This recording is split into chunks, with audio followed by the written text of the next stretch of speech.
З чим пов'язані незручності і тривалі перекриття певних напрямків? Вони пов'язані з тим, що на окремих досить протяжних ділянках вийшли з ладу і потребують заміни.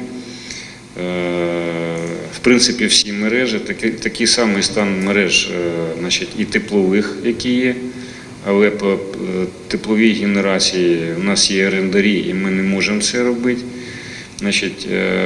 По водоканалу досить велика кількість, ну скажімо, по місту, по адресам там є десятки проблемних місць, де є систематичні пориви.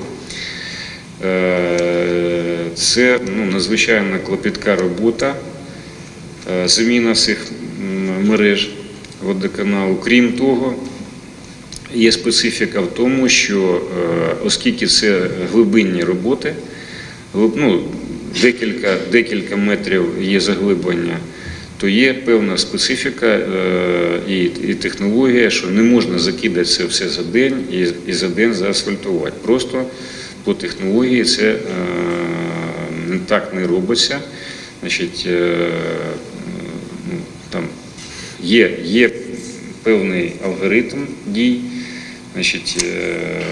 трамбується пісок, засипається щебень, там проливається вода, це повинно все сісти, далі ще повторно це робиться, далі.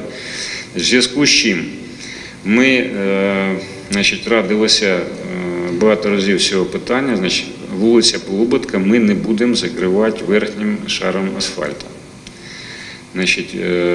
Тому що є ризики, що це будуть викинуті гроші. Ми затрамбуємо максимально технологічно, зробимо Полуботка. Все дотримуємося так, як потрібно, але враховуючи там великий обсяг і ризики є просідання, ми в зиму там зайдемо з тільки нижнім шаром асфальту. Відкриється рух, все буде нормально. Полуботка мається на увазі від Білого моста до перетину з Пушкіна.